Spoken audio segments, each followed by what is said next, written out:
I just wanted to bring you a video and discuss a little bit about micro adjustable clasps, Endlinks, watches that they fit on, don't fit on, tools required to install these parts, and a little bit about how to do it. Now, I won't physically put these clasps on any of these watches. I only have one example of each end length to show you. I'll throw a set of calipers on them. We'll talk a little bit about dimensions, specification differences between the two clasps, and hopefully if you have any questions, you'll throw them in down below so that way I can follow up with you. So what you basically have in front of you here is a lot of times if you were to say call into a boutique and try to order these parts, right? It's easy enough, depending on who you're speaking to, that in short, I call this an 1154 clasp and I refer to this as a 1159 clasp. The reason that I do that is the reference numbers are virtually identical with exception of the last two numbers. So the reference for the shorter clasp that you'll find on the Speedmaster Mark II, the Seamaster 300 Master Coaxial, is the 117 STZ 001154. And again, like I said, it's the same exact reference with the exception of the last two. So this is 1159, 117 STZ 001159.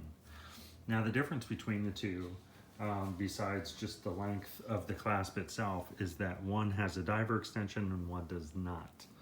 So what you'll see on the 1154 clasp here, we're going to open this up and I apologize about the lack of focus.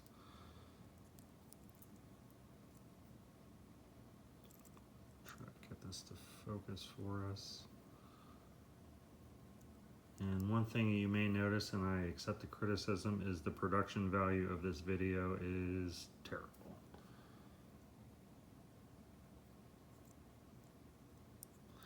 Well, it's not going to focus. So what you'll find on the back of this is the push button.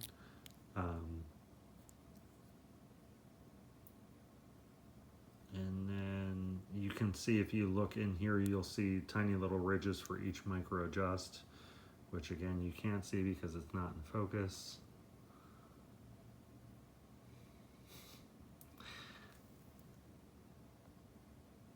There we go. Okay, so you can see all the little ridges in there, and that's for each graduated adjustment. So it doesn't push in like the Flow Prof micro adjust does. So basically you could have that ratcheted out and then you could push it and it goes right back in. This does not do that. You have to push and press it in. Now before we get to the next class, what I will say is, for those of you that have either had your watch with a micro adjust for years and you're starting to find that the buttons aren't working well for you or whatever the case may be, this clasp comes completely apart. So what you want to do is get it into a boutique technician if your local boutique has one. If not, call the boutique and see if there's something they can do to help you out with that. Now typically it's not something that's going to go to the service center where they replace it for nothing, but although if it's at the service center for full service, they may do the springs. They may say that you need a new clasp. I'm not quite sure, but typically what I find is that when I take this apart, there's two springs in here that I can take out, replace them with new, and usually everything will work like brand new. So, with that being said, that's been my experience. So the 1159 clasp, now everything is the same with exception of one thing, if you can see what that is already. So you have the push button. You have the same ridges in there. Construction is very, very similar. Specifications for this part that attaches to the end link is exactly the same as the 1154, as well as this part that attaches to the other end link. But now what you have with the longer clasp is you have the diver extension. So opens up like that. You don't have to have it extended in order to utilize the diver extension. You can have it out or in. It will articulate regardless of what position that it's in. Now, one quick tip for you, if you have the one with the diver extension or any of the Omega watches with a diver extension. Now, right here is a little lip.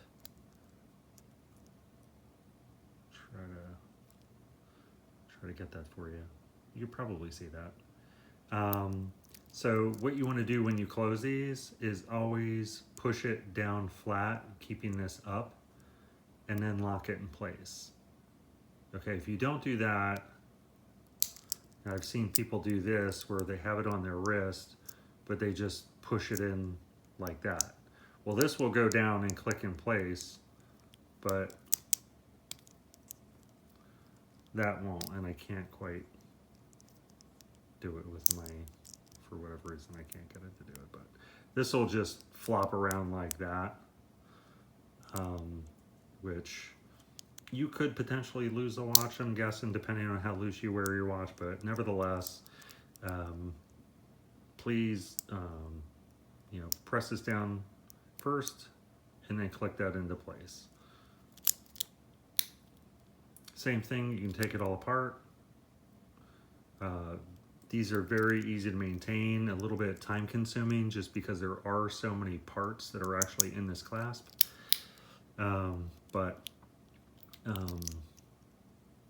With a little bit of time and effort, easy enough to do.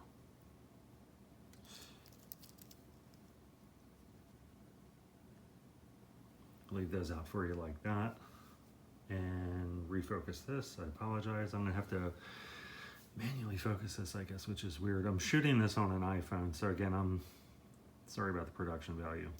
So this is what it looks like on a watch, and my watch is positively dirty. I've been doing work downstairs, finishing the basement, so it's got sawdust all over it and whatnot. Speedmaster, you can see the inside of the stock clasp, which if you're changing it, you know what it looks like. Now just imagine for a second, and bear with me as I kind of go through this. This is the Speedmaster reference with the screws and pins, okay? So basically what we're doing here is to change this out, if you have a pin and a pipe reference bracelet, right? You're gonna take off this end link, you're gonna replace this end link with this end link, stand by, this one. This is the end link off of a Speedmaster Mark II. References will be in the description below for each one of these end links. So this end link will fit on a Speedmaster Professional if you're retrofitting the 1154-59 clasp onto it. This middle end link is for a Seamaster 300. This is for the version, if it has pins and pipes, you're going to use this end link on that pin and pipe version to fit one of these clasps, and then this end link is for a Planet Ocean. And basically, again, Speedmaster Mark II end link for the most part. This is the previous Gen 300 end link, but it basically fits the prior to previous version. So this is the screw and pin end link that fits on the pin and pipe end link. And I guess you can kind of see where I'm going here. I know the video is getting a little long, so I'm going to try, I'm trying to speed this up best I can. And then just for a point of reference, because I always get asked. Aquaterras, you can't put a micro adjuster or fold over clasp on the Aquaterra. If you can, leave a description in down below so I know what reference you're using and how you did that, because I pretty much took a set of calipers to every Endlink configuration that I could possibly think of, and none of them measured out to something that would fit. So maybe you've just hit the jackpot and figured out how that works. But what I can tell you is if you put any of these Endlinks on an Aquaterra or any watch and there's play in it, you know, a millimeter or more play, you're going to shear the pin, lose the watch probably. It's going to break. It's a really, how do I want to say this politically correct without cursing? I don't know. It's not the right way to do it. And you're cutting yourself short. So use the right parts. Now, do know that Omega Corporate, they're the brand, they are not supporting making these alterations. So if you go into a boutique and somebody tells you, no, I can't do that, please understand that, you need to be okay with that, because per the direction that came down from corporate, as I understand it, they're not supporting putting non-original parts on any of the watches. So as the watch was sold is how I believe they expect you to, maintain and wear that watch. You can obviously put NATOs and leather straps and things like that, but you understand what I'm saying with regard to metal parts on bracelets. If it didn't come on that bracelet, it shouldn't be on that bracelet necessarily, is a position I believe that they're taking. Moving on, so for the Speedmaster Mark II Endlinks, and what I'm going to explain real quick with a metal set of calipers. Never use metal calipers for metal scratches. Use plastic calipers. I don't have them, so I'm going with this for the sake of this video. So basically 18 millimeters. And if you measure the Endlinks of a Speedmaster, 18, I believe. Yep. So almost dead on. So basically, after trial and error and knowing people that have done this, I know exactly what part to use.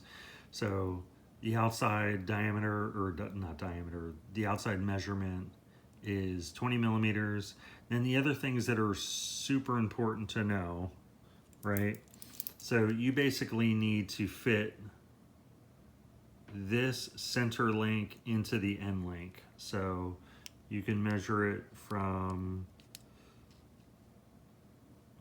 here to here, which have 9.33. You can measure it from here to here, 9.53. So, I mean, a little bit of, difference in the measurements that I'm getting, but, and then basically what you'll do is measure from here to here, 9.48. So this is a crucial dimension in between, and then on the reverse side where the clasp is going to fit into, this is a crucial measurement as well. I have 5.60. 5.60, and then basically this is the part of the clasp that's going to fit in there, and that is 5.45. So I mean, it's super close, and that's going to fit just fine. If you measure the other side, 549. So that's basically the gist. Now, without taking these apart and doing that whole thing, because we're already 15 minutes in and I probably lost 80% of you already, because from what I've understand when I made videos in the past, the attention span is about 5.5 minutes. So, Loctite, blue Loctite. So, gonna go over the tools real quick. Should always have brass tweezers. If you're gonna go out and get tweezers, get brass tweezers. Never buy steel tweezers. They're totally worthless and they're gonna scratch your expensive watch. So don't buy steel tweezers. These are bad. Brass tweezers only. Okay. Screwdriver. Get a screwdriver set. Get a decent screwdriver set that are, you know, Bergeon or whatever it is you want to get. This particular screwdriver, you don't have to get this. This is stupid expensive. It's what I use for work. It's called a dynametric screwdriver. There's a screw here that this comes apart and I can put a device on it and I can set the torque setting, which this one I believe is about 4.5, is it cubic Newton meters, something like that. So 4.5. Basically has like a little clutch in it, so that way I can torque down the screw on the bracelet perfectly. What I'll bore you with real quick too is all the screwdrivers that we use at work are sharpened to represent a perfect geometry to fit in the screw head. So if you have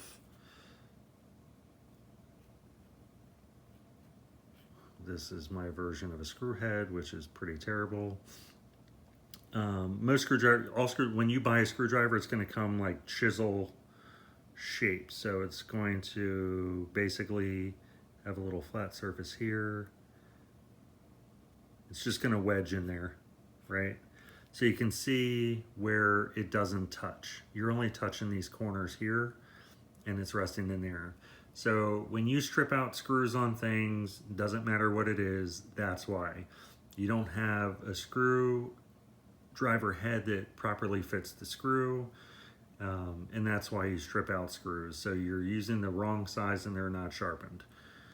Or you might be using the wrong size, but they're not sharpened. So either way, you're doing a couple things wrong probably, and it's not your fault. It's just how we're set up to do things in life, I think. Nobody's sharpening screwdrivers at home. So another really bad example of a screw head. Now what I do, or what we're taught to do at work, is sharpen the screw head so it drops down and has a curve. And this is slightly exaggerated, but you get the gist of what I'm doing. So when you drop that screwdriver into the screw, like all this, it basically fits in there perfectly. So all of this is filled. I'm drawing pictures now, which is weird. You get the gist of what I'm saying now, I hope.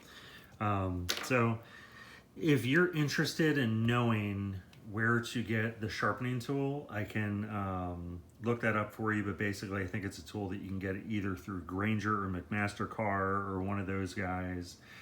You may be able to get it on one of the watchmaker tool sites, whatever that is. I get mine from work, so I don't really have to worry about it much, but I could find out more information, post a picture or whatever, if anybody's interested. So screwdriver, I torque the screws, but you obviously aren't going to torque screws at home, but you know, tight enough. Don't go crazy. I'm going to do this out of order real quick. This is an oiler. So basically what you have is something to put Loctite on. So basically you dip a little bit of this in the Loctite, and then what I always do is I always put it on the threads in whatever it is I'm doing here. So I basically have a little Loctite. I take it and then I put it on the threads here, like so. Don't drench it, but sorry about that. Loctite, blue Loctite. So this is the stuff to get, right?